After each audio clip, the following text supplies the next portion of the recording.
The Wilson family arrives on a cool autumn morning, their packed SUV pulling into the driveway of their new home. Michael and Dana Wilson, along with their two children, 8-year-old Noah and 10-year-old Maya, take in the sights of their new suburban neighborhood. Manicured lawns, wide streets, and white picket fences lining every yard. The house feels like a dream come true for Michael and Dana, but there's a heaviness in the air, a lingering tension they can't quite shake. The neighborhood is dominated and occupied by majorly white people. As the family begins to unload their belongings, they notice neighbors peeking from behind curtains, their faces unreadable. One neighbor, an older woman named Mrs. Anderson, crosses the street to introduce herself. Her smile is polite, but there's an undeniable stiffness in her tone. "Welcome to the neighborhood," she says. "We don't get many new families around here, especially new faces like yours." The words, though coated in friendliness, carry an uncomfortable weight. Dana smiles graciously, brushing off the awkwardness. The first few weeks are tough. Subtle things start to happen. A friendly wave goes unanswered, mail is delivered late, and neighbors stand in hushed conversations when the Wilsons walk by. At school, Maya struggles to make friends, and Noah feels the discomfort too. He notices that no one wants to sit with him during lunch, and invitations to birthday parties never seem to come his way. Despite these slights, Michael and Dana encourage their children to remain kind. "People fear what they don't understand," Dana tells Maya one evening, "but kindness will always win in the end." Things begin to shift when Noah meets Lily, a 7-year-old girl who lives next door. One afternoon, Lily notices Noah struggling with his bike and cautiously approaches. "Need some help?" she asks shyly. Noah hesitates at first, but her smile is warm and genuine. The two spend the afternoon riding bikes up and down the street, their laughter filling the air. When Noah returns home, Dana notices the change in his mood. He seems lighter, more like himself. "Made a friend today?" she asks, and Noah's grin says it all. The friendship between Noah and Lily grows quickly. They ride bikes every day after school, build elaborate Lego cities, and play make-believe games in the backyard. Lily's mother, Claire, notices the bond but feels conflicted. She's always considered herself open-minded, but the subtle prejudices she absorbed from her parents still linger. She's polite to the Wilsons but keeps her distance, unsure how she feels about her daughter's new friendship. One day, Noah invites Lily over for dinner. Claire hesitates but reluctantly agrees. As she drops Lily off, she meets Dana at the front door. "Thank you for having her," Claire says, her voice hesitant. Dana's warm smile and easy demeanor catch Claire off guard. "We're happy to have her," Dana responds kindly. Noah's been talking about Lily non-stop. Over dinner, something shifts. Lily and Noah's easy laughter fills the room, and Claire begins to feel at ease with the Wilsons. As the evening ends, Claire finds herself lingering in conversation with Dana. They share stories about the joys and struggles of parenthood, realizing they have more in common than they thought. The walls Claire had unknowingly built start to crack. Meanwhile, Maya's experience at school begins to change as well. Inspired by Noah's friendship with Lily, Maya decides to befriend Emma, a girl who once ignored her in class. At first, Emma is dismissive, but Maya's persistence wins her over. They bond over their love for drawing and begin working on a mural project for the school. As the mural comes to life, it becomes a symbol of the diversity Maya brings to the school community. Back in the neighborhood, word spreads about the Wilsons through Lily and Claire's positive interactions. Some neighbors, like Mrs. Anderson, remain distant, but others begin to approach the family with tentative smiles. Mr. Jenkins, a gruff man from across the street, surprises Michael one morning by offering to help with yard work. "Figured I could lend a hand," he mutters awkwardly, but his gesture is sincere. The turning point comes during the neighborhood block party, an annual event that the Wilsons weren't initially invited to. But thanks to Claire's influence, they receive an invitation at the last minute. Dana and Michael debate whether to attend. They aren't sure if they'll be welcome. But Noah insists. "We have to go, Mom. Lily will be there." They arrive at the party with nervous smiles, carrying a dish to share. At first, the other neighbors keep their distance, but Lily immediately pulls Noah into a game of tag. Slowly, the ice begins to melt. Claire introduces Dana to some of the other moms, and Michael strikes up a conversation with Mr. Jenkins. Not everyone has fully accepted the Wilsons into the neighborhood, but it is a gradual process. The evening takes an unexpected turn when Maya notices Mrs. Anderson struggling to carry a heavy tray of food. Without hesitation, she offers to help.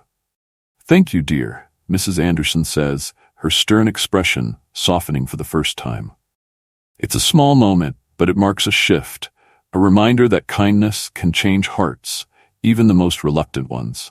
As the night progresses, the Wilsons feel something they hadn't felt since moving in: belonging. The neighbors' coldness begins to thaw, replaced by genuine curiosity and connection. The community realizes that the Wilsons are just like them: parents who love their children, neighbors who care about their home, and people who want to be part of something bigger. The next morning, Michael and Dana sit on their porch, watching Noah and Lily play in the yard. "We did it," Michael says quietly. "We're home." Dana smiles, feeling the weight of their journey lift from her shoulders. The road hadn't been easy, but they had faced it with grace and kindness, and in the end, that had made all the difference. Maya and Emma proudly unveil their mural at school, Noah and Lily chasing butterflies in the backyard, and the neighborhood coming together to plant a community garden.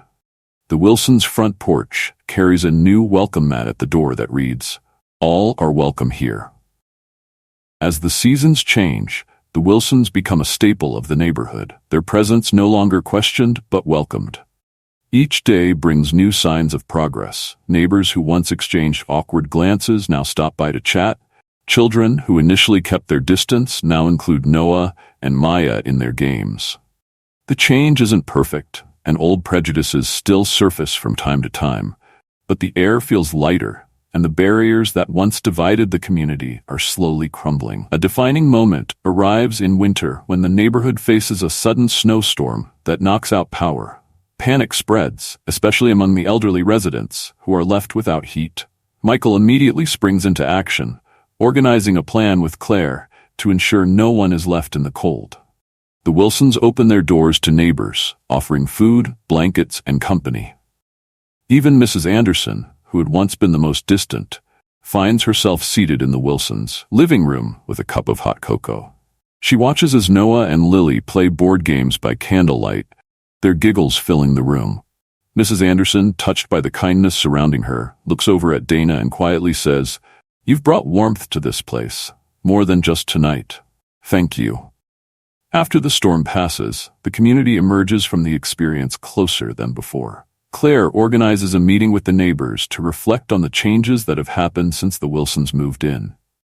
"We've learned something valuable," Claire begins, her voice steady, "that people are more alike than different. And sometimes it just takes a little kindness and maybe a few snowstorms to remind us of that." Everyone bursts into laughter. At school, Maya and Emma's mural project wins first place in a district-wide art contest. The mural, now a permanent fixture on the school's walls, features images of children of all backgrounds playing together under the words, "Stronger Together." At the award ceremony, Maya gives a short speech. "When I first came here, I felt like I didn't belong. But I've learned that belonging isn't something you wait for. It's something you create by being yourself and by giving others a chance."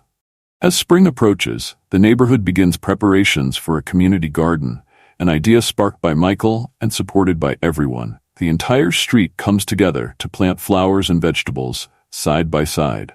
Mr. Jenkins, with a gruff laugh, admits to Michael, "I thought I knew everything about being a good neighbor. Turns out I still had some learning to do." Lily and Noah continue their adventures, their friendship as strong as ever. One afternoon, they sit beneath a blossoming tree in the new garden, reflecting on the past year. "Remember when I was too scared to say hi?" Lily asks with a smile. "And now we're best friends." Noah nods, his grin wide. "You helped me feel welcome," he replies. "I'll never forget that." As the sun sets on the neighborhood, the Wilson family gathers on their front porch, watching the garden come to life and the neighbors chatting happily with one another. The journey hadn't been without its challenges, but they had weathered every storm, proving that even the deepest divisions can be bridged with empathy and connection. Michael wraps an arm around Dana, and Maya leans against her father's shoulder. Noah chases fireflies with Lily in the yard, their laughter echoing into the night. The family sits in peaceful silence for a moment, savoring how far they've come. Dana finally breaks the quiet with a soft chuckle. "We didn't just find a house," she says. "We built a home." The neighborhood, once divided by fear and unfamiliarity, is now united in friendship and understanding, a testament to the power of human connection. Neighbors by chance, friends by choice. Months roll by, and the Wilson family becomes fully integrated into the rhythm of the neighborhood. What was once a street full of unspoken divisions now feels vibrant, connected, and warm. Neighbors who had previously avoided the Wilsons, the black neighbors, start having potluck dinners, borrowing tools, and organizing community events with the Wilson family fully involved. Even the kids at school follow the change, with students of all backgrounds now playing together on the playground without hesitation or second thought. One summer evening, Claire and Dana sit together on the porch, sipping lemonade. They reflect on the journey their families have taken together. Claire pauses thoughtfully. "You know, I didn't even realize the kind of biases I carried until you all moved in." Dana smiles but says nothing, letting the silence settle comfortably between them. Claire shifts in her chair and continues. "It wasn't easy to face. But having you here, it's changed how I see things, and I'll always be grateful for that." Dana leans over and gives Claire's hand a reassuring squeeze. "It takes a lot of courage to admit that," she says warmly. "What matters is that you did, and you're setting an example for Lily and the rest of the neighborhood." Meanwhile, Noah and Lily, now inseparable, come running up to the porch, breathless and excited. "We found a bird with a broken wing," Lily exclaims. "Can we help it?" Michael overhears and joins them, glancing at the small sparrow cradled carefully in Noah's hands. "Looks like you two already know what to do," he says, smiling. "We can call a rescue center, but in the meantime, let's make it comfortable." The kids sit together on the porch, building a small nest from soft leaves and bits of cloth. They stay up late into the night, watching over the little bird, their hearts full of hope. The moment feels symbolic, not just for the bird, but for the journey everyone has taken. The next morning, when the rescue center comes to pick up the sparrow, Noah and Lily watch it fly off in the caretaker's hands. "Do you think it'll be okay?" Lily asks softly. "I think it will," Noah replies. "It just needed a little help to get back on its wings." The seasons pass, and life in the neighborhood continues to bloom. The community garden becomes a local point of pride, with neighbors gathering every Saturday to tend to the flowers and vegetables. Maya and Emma take on leadership roles at school, organizing more collaborative projects that bring kids together. One day, Maya even runs for student council, something she wouldn't have dared do a year ago. To her surprise, she wins, earning respect not just for her ideas, but for the kindness she has always shown. Mrs. Anderson, now a frequent visitor at the Wilsons' home, becomes a surprising ally in organizing a block-wide celebration. "If we're going to be a proper community," she declares, "we need a summer festival." The neighbors laugh, but they agree, and soon the preparations are underway. On the day of the festival, the street is filled with music, laughter, and the smells of barbecue and baked goods. The Wilsons' porch becomes the central gathering point, with kids running in and out, dragging their parents into games and conversations. Michael and Dana exchange a look, realizing that the community they had once felt excluded from is now truly theirs. As the sun sets, fireflies flicker in the warm evening air. A projector is set up on the lawn for an outdoor movie, and families spread out blankets under the stars. Noah and Lily sit side by side, their friendship stronger than ever. Before the movie starts, Claire surprises everyone with a brief speech. "I used to think that this neighborhood was just fine the way it was," she begins, her voice carrying over the gathered crowd. "But the Wilsons showed me, and all of us, that we were missing something. It wasn't just about being friendly. It was about being open. About really knowing each other, and I think we're better for it." The crowd murmurs in agreement, and Mrs. Twell Anderson nods approvingly from her folding chair. Michael, with a grin, leans over to Dana and whispers, "Who would have thought Mrs. Anderson would end up on our side?" Dana chuckles softly. "People can surprise you," she says. The movie begins, and as the images flicker across the screen, The Wilson family leans into each other, content. The neighborhood that had once met them with hesitation now surrounds them with warmth, proving that change, real, meaningful change, is possible. The festival winds down, but the changes it has sparked are just beginning to take root. In the following months, the neighborhood starts initiatives to promote inclusion and connection on a deeper level. The local PTA invites Dana to be a speaker at community meetings, where she shares her family's experiences with subtle racism and the importance of creating spaces where everyone feels like they belong. Her words resonate with many, sparking important conversations that hadn't been considered before. Michael becomes a mentor for the neighborhood kids, starting a youth soccer team that brings children from different backgrounds together. On the weekends, you'll find him teaching teamwork and sportsmanship at the park. It's not just about the game, it's about building bridges. Meanwhile, Mrs. Anderson, now fully embracing her new role as a community advocate, organizes a series of get-to-know-your-neighbor dinners. She invites people who've lived on the same street for years but barely knew each other to sit down and share a meal. At one such dinner, a neighbor who had once ignored the Wilsons admits, "I never thought about what it must have felt like for you to move in here. I just assumed we were welcoming enough by not being hostile." Dana smiles kindly.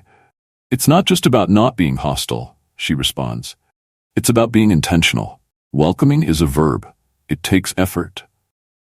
These small moments of reflection continue to ripple through the community, gradually shaping a new norm where kindness and understanding aren't just occasional gestures, they are expected, everyday actions. At school, Maya and Emma expand their mural project, inviting students from other schools to participate. Their new mural, titled Bridges of Change, depicts a collection of hands reaching toward each other, surrounded by symbols representing unity and hope. The unveiling ceremony draws students, teachers, and even local reporters. Maya, standing proudly next to Emma, shares a message in front of the crowd. "This mural is about the world we want to live in. A world where everyone belongs. It's about taking small steps to make that world real. And I hope that when people see this, they'll remember that change starts with us." The audience breaks into applause, and Maya feels a deep sense of fulfillment. It's not just about winning contests anymore. It's about inspiring others to see the world differently. Back in the neighborhood, Noah and Lily's friendship continues to flourish.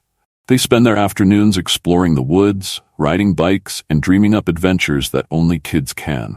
Their bond is so natural, so effortless, that even the adults can't help but take notice. One day, as the two friends are building a fort in the park, Lily turns to Noah and says, "Do you think things will always stay like this? With people getting along better?" Noah pauses, considering the question. "I think we have to keep working at it," he says thoughtfully. "But as long as we don't forget what we've learned, I think we'll be okay." As life in the neighborhood settles into its new rhythm, the Wilsons reflect on how much has changed and how much remains to be done. Though the street is now filled with friendships and laughter, they know the fight against prejudice isn't over. Michael and Dana talk about the importance of staying vigilant, knowing that systemic change is a marathon, not a sprint. One afternoon, Maya comes home from school looking thoughtful. She tells her parents that a student made a comment about her winning the mural contest. "He said it was probably just because I'm black," Maya says quietly, her eyes cast down. Dana's heart tightens, but she calmly pulls her daughter into a hug. "Some people haven't learned yet, sweetheart. But what matters is that you know you earned it, and there will always be people who see the world differently. Your job is to keep being you and let your work speak louder than their words." Maya nods, but Michael notices the shadow of doubt in her eyes. That night, the family sits together at the dinner table, discussing how to confront these kinds of situations. "It won't be the last time you hear something like that," Michael says, "but every time you stand tall and keep moving forward, you're proving them wrong." The next day, Maya returns to school with her head held high. In art class, she works alongside Emma on their latest project, a collage that highlights different cultural traditions from around the world. When the same student who made the comment earlier sneers at their work, Maya looks him straight in the eye. Everyone has something valuable to share, she says firmly. If you can't see that, then maybe it's time to look harder. Her confidence inspires her classmates, and soon other students begin calling out similar behavior when they see it. Maya's actions spark a broader conversation within the school, leading to new diversity workshops and inclusive initiatives led by students themselves. Meanwhile, at the neighborhood level, Michael becomes more involved in local government, attending city council meetings to advocate for equitable community programs. Dana joins a group of parents working to integrate social justice lessons into the school curriculum. Change is slow, she tells her kids, but if we're consistent, it adds up. One day, during a neighborhood soccer game, Noah invites a new kid, Sean, who's just moved to the area and is nervous about fitting in. We know what it's like to be the new kid, Noah says, handing Sean the ball. Come play with us. Sean smiles, and within minutes, he's part of the game, running and laughing alongside the others. The moment feels small, but it isn't. It's another stone in the foundation of a more welcoming, inclusive community. As time goes on, the Wilsons are no longer seen as the new black family on the block. They are simply the Wilsons, an essential part of the neighborhood's heart and soul. Claire and Dana's friendship deepens, becoming a cornerstone of their family's lives. They organize more community events together, ensuring that every new family, regardless of background, is welcomed with open arms. Mrs. Anderson, too, continues to surprise everyone. She spearheads a mentorship program for local kids, pairing them with older residents to foster intergenerational bonds. I thought I was too old to change, she tells Dana one day with a smile. Turns out I just needed the right reason. On a warm autumn evening, with the entire neighborhood gathering for one last celebration before winter sets in. As everyone gathers around a bonfire, Dana stands up to say a few words. When we moved here, we didn't know what to expect, she begins, and at first it was hard. But you all showed us that change is possible, that community isn't about where you start, but where you're willing to go together.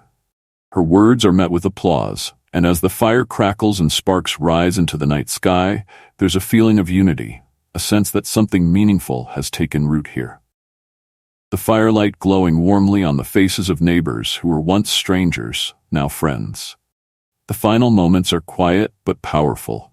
The sound of laughter fades into the night, replaced by the soft hum of crickets and the rustle of autumn leaves. As the Wilsons walk hand in hand back to their house, the message lingers. True change begins with everyday acts of courage and connection. And though the work is never done, every small step forward matters. In the end, it's not just the Wilsons who found a home here. It's the entire neighborhood that has learned what it means to truly belong. As the Wilsons approach their front door, Noah tugs on his dad's sleeve. Do you think things will always stay this good? He asks quietly, his young voice filled with both hope and uncertainty. Michael kneels to meet his son's gaze. That's up to all of us, he replies. It won't always be easy, but the important things never are. We have to keep showing up, keep doing the right thing, even when it's hard. Dana smiles and rests a hand on Noah's shoulder. And remember, it's not just about us anymore. We've planted something here, something that will grow if we keep tending it. They all glance back at the group of neighbors lingering around the fire, laughing, talking, and helping each other pack up for the night. It's not perfect, but it's progress. And the Wilsons know that what matters is the effort to keep building, one moment at a time. The following days pass in a comfortable rhythm. The small acts of kindness that were once rare are now woven into the fabric of the community. Neighbors shoveling each other's driveways, parents offering to carpool, kids running freely from house to house. The neighborhood has become more than just a place to live. It has become a true home. But the stories isn't about perfection. It's about persistence. The Wilsons encounter challenges along the way. Occasional misunderstandings, moments of ignorance, and some people who still resist change. But now, they face these challenges with the support of their neighbors. No longer isolated or alone. When a new family of immigrants moves into the neighborhood, Dana and Michael are the first to show up at their door with a welcome basket. We know how it feels, Dana says warmly. If you need anything, we're just down the street. And slowly but surely, the newcomers find their place, just as the Wilsons once did. Maya, too, continues to grow into a leader in her school and community. Her courage to confront prejudice spreads to her classmates, and she becomes someone other students look up to, someone who helps others find their voice. When she graduates years later, her speech touches on themes of friendship and belonging. Sometimes she tells the crowd, "You have to create the world you want to live in. And the best way to do that is together." And finally, on the Wilsons' front door, the sign, "Neighbors by chance, friends by choice," still hangs proudly. The house is no longer just a structure. It symbolizes everything they've built: resilience, love, and a commitment to creating something better. Down the street, the voices of children echo, and a light breeze carries the scent of autumn leaves. It's a subtle but poignant reminder that life, like the seasons, keeps moving forward, and that change, though not always easy, is always worth pursuing. This story serves as a reminder that true change is possible, but it requires persistence, empathy, and collective action. The Wilsons' journey underscores several powerful lessons about community, acceptance, and the importance of confronting prejudice. Change starts small. The shift in the neighborhood didn't happen overnight. It began with small acts: Noah and Lily's friendship, a dinner invitation, a conversation. These seemingly minor moments created ripples that transformed the entire community over time. Belonging takes effort. The story illustrates that belonging doesn't just happen, it requires work. Welcoming someone into a community means more than tolerance. It requires intentional acts of kindness, openness, and inclusion. Progress is imperfect but necessary. Even as the neighborhood grows, challenges remain. Not everyone changes, and mistakes are made. But what matters is the willingness to keep trying, to learn, and to grow together. In a world where division often feels overwhelming, this story offers hope. It shows that transformation is possible, not through grand gestures, but through the quiet, everyday choices we make to connect with one another. It reminds us that no matter how deep-rooted prejudice may be, it can be uprooted by the power of human connection.